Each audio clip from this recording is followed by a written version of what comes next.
Oh, good morning. We're in the international lesson. We're into the new year. We're well along on it. We're talking about faith. And today our scripture is from Proverbs 3. Now, Proverbs 3 is what's quoted in the lesson booklet and where the focus of it is. But I want to take and talk about a little bit larger picture that's a part of that book of Proverbs. Now, Proverbs are something that's not unique to the Bible. If you remember, we had a person in our country called Benjamin Franklin.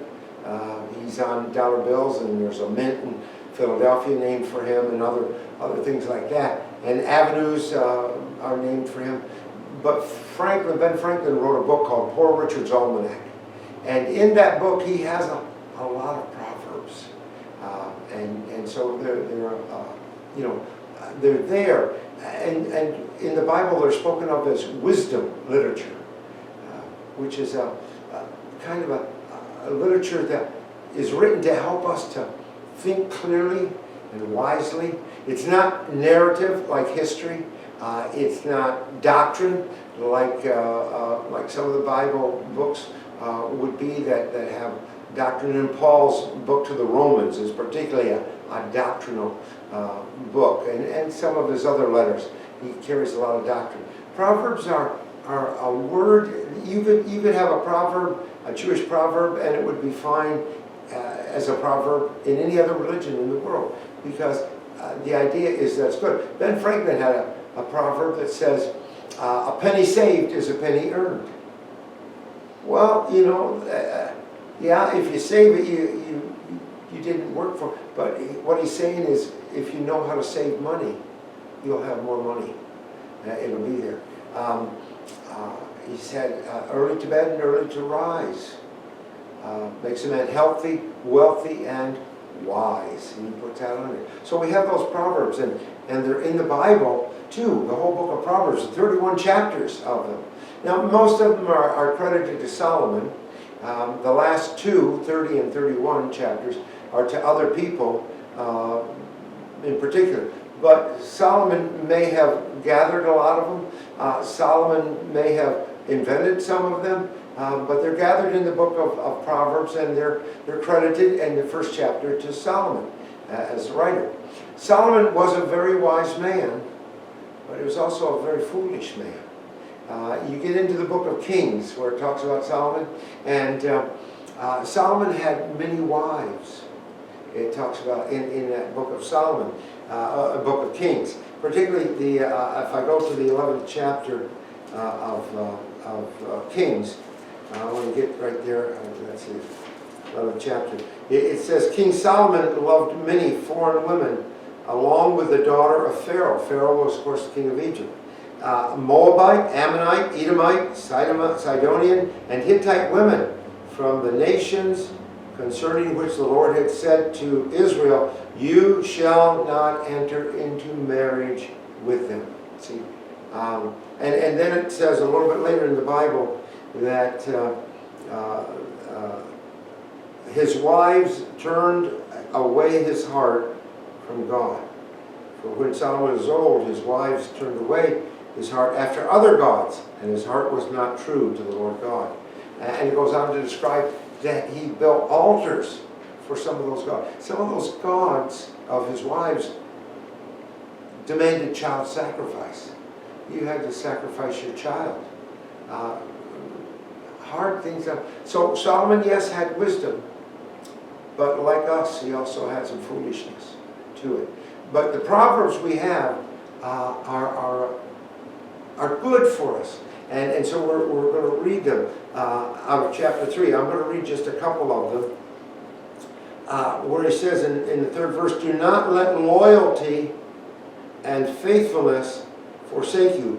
Bind them around your neck and write them on the tablet of your heart. Now, what he's saying is loyalty, and that's a word hesed, which is also translated many times as mercy. Important in terms of the book of Proverbs. Mercy comes up time and time again. Now, wisdom comes up too very often in the Bible, and it's an important word. because it will help us to live as opposed to merely existing. But mercy is something that is very important, and it's translated here as loyalty.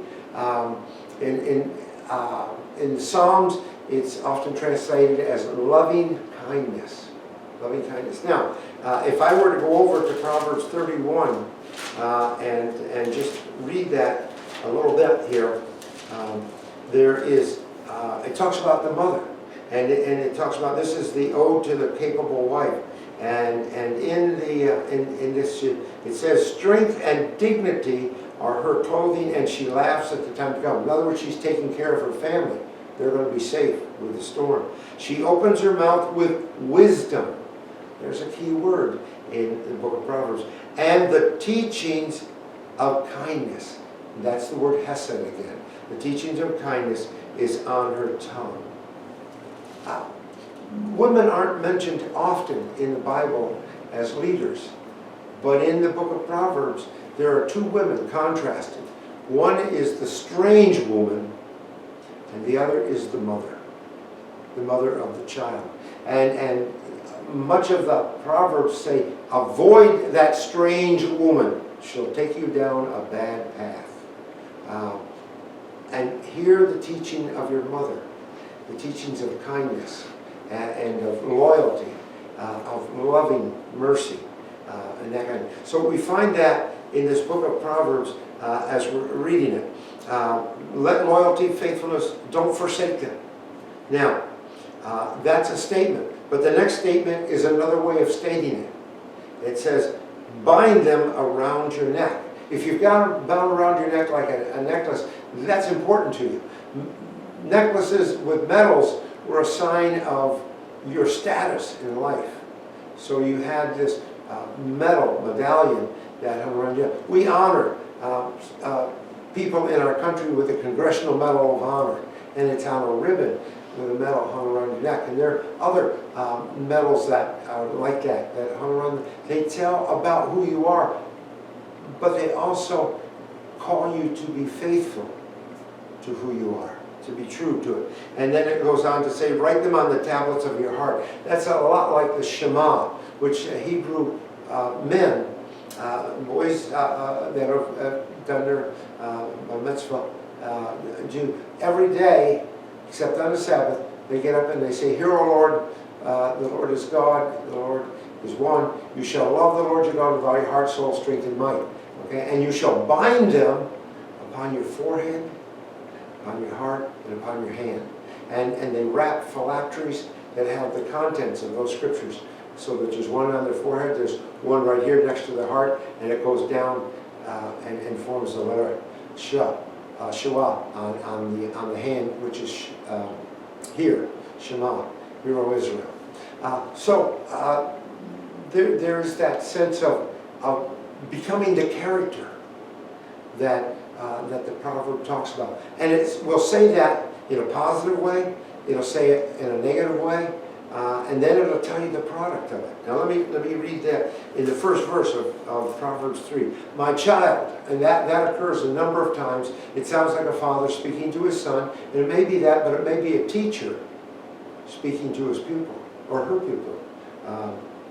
My child, do not forget my teachings, but let your heart keep my commandments.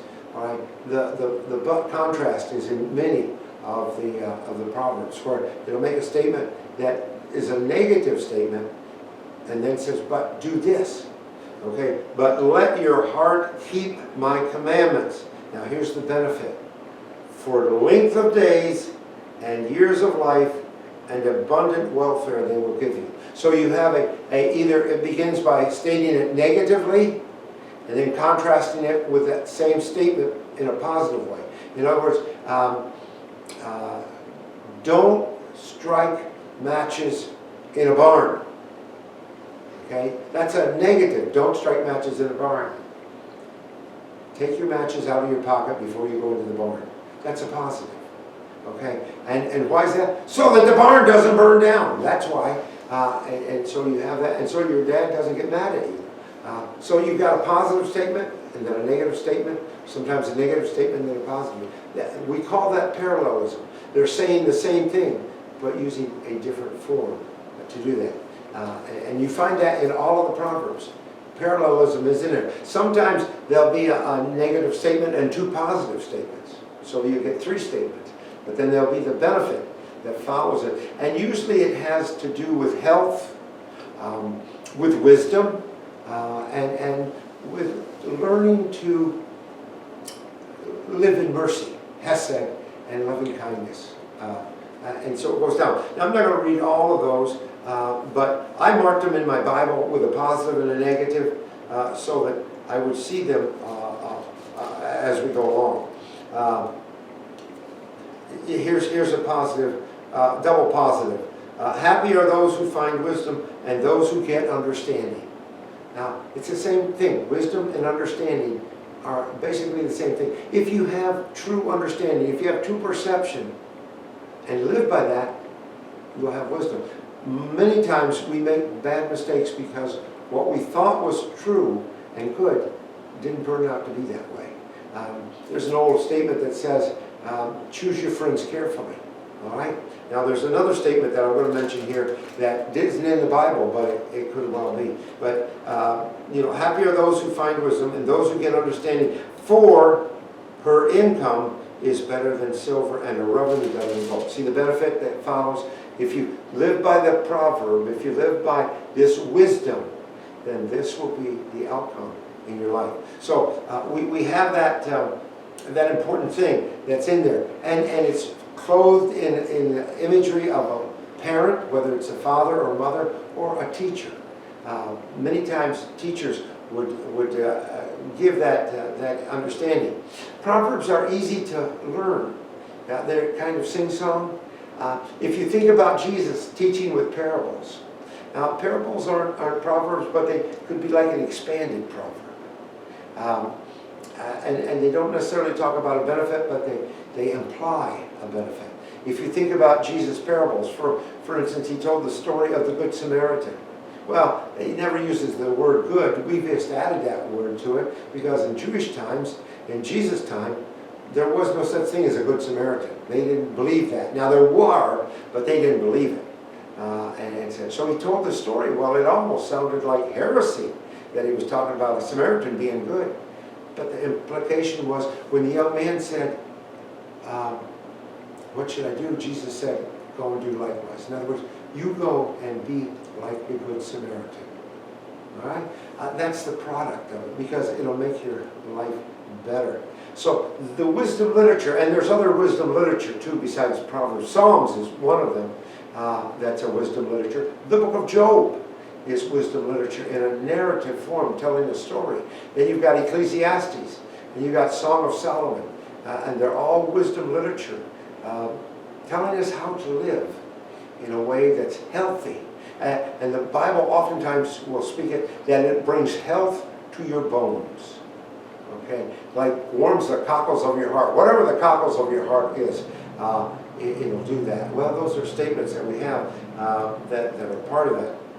Now, there's another statement in Proverbs 3 that says, trust in the Lord with all your heart and do not rely on your own insights. In all your ways acknowledge Him and He will make straight your paths. There's the benefit. If you don't trust in your own insight, but you trust in God, and you don't lean on your own understanding, doesn't mean you're not responsible for making the good decisions, but you need wisdom from on high. And the Bible often talks about, in many counselors, their strength. In other words, sometimes we need to ask somebody else, what do you think? Doesn't mean they're always going to be right, but it gives us something to contrast. Now, Paul does that same thing in Romans 12, where he says, don't think more highly of yourself than you ought to think, but think with sober judgment. Now you see that negative? Do not think more highly of yourself than you ought to think. Think with sober judgment. That's just like a proverb.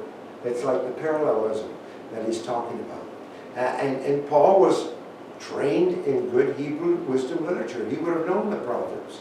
And so when he quotes that, makes that quote, which is not a direct quote, it's very similar to that. Now, I want to pick up here a little bit this is books. I have these old books that you can't even pick up anymore, but it talks about the history of our nation. And way back at the time of our Mayflower people, this is part of William Bradford's Journal of Plymouth Colony. So it was back in the 1600s.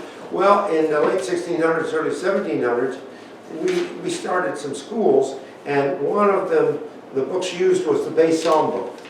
And what that did was try to take the scriptures and put them in a poetic way. And I'm just going to read the beginning of it. This is from Psalms 1. This is how it is in the King James Bible. Blessed is the man who walketh not in the counsel of the ungodly, nor standeth in the way of sinners, nor sitteth in the seat of the scornful. That's the King James with the these, thous, and the others. Now, in the Bay Psalm book, where it was rewritten for easy memorization, it goes like this. O blessed man that in the advice of the wicked doth not walk, nor stand in sinners' way, nor sit in the chair of scornful folk. Now, walk and folk rhyme together somewhat, not in our modern language, but back in those days it did. Okay, the second verse says in the King James, but his delight is in the law of the Lord, and in his law doth he meditate day and night. Now, in the Bay Psalm book it says, but in the law of Jehovah, that was a common term for God back in then, Jehovah is his longing delight, and in his law doth meditate by day and eke by night. You see how that rhymes perfectly? Now, there was even an older book called the New England Primer, which I have a photocopy of a page of the New England Primer. And I remember reading this when I was probably in 8th grade, and it struck me. But here's a picture of Adam at the garden taking a piece of fruit off the tree. Okay, well, it's really Eve taking a piece of fruit off the tree, and she's going to give it to Adam. But in Adam's sin, in Adam's fall, we sinned all. You see the poetry there? In Adam's fall, we sinned all. And then it goes on, the life to mend this book attend. And that's the New England Primer. So we did that in our own country in many ways. We taught by catechism and said, of course you couldn't use that in schools today, but that was back there. That was the basic book. And so people learned doctrine and all of that. Now, the bottom line, and our time is up, but the bottom line is you read Psalms 3 or you read any other Psalms, is that life is a choice. And not just one choice, but many choices. You can make a couple of good choices and then make a bad choice and lose the benefit of the good choice. There's an old adage that says, sow a deed and reap a habit. In other words, if you do something enough times, it will be good or bad, it's going to become a part of your lifestyle. Okay? Sow a deed, reap a habit. Sow a habit, reap a character. In other words, if you practice something long enough, it becomes a part of who you are. The habits that we have become our character. Sow a character. We're not talking about numbers like 1, 2, 3, 4, but we're talking about love, joy, peace, patience, kindness, goodness, gentleness, faithfulness, the fruits of the Spirit. Sow a character, reap a life. Makes the difference.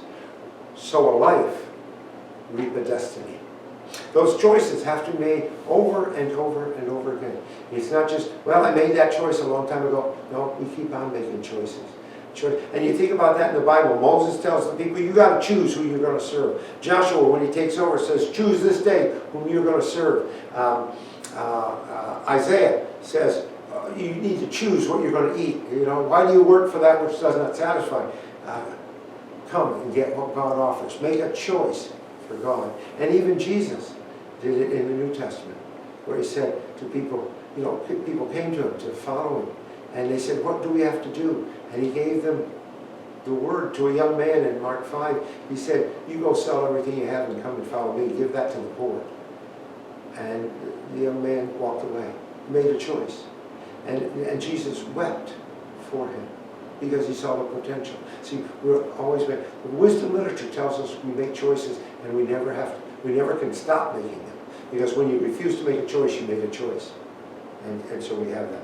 I want to talk about the wisdom that comes. Horace Greeley, who was one of the early educators in our country, said this: be sure of your teacher and forget the rest.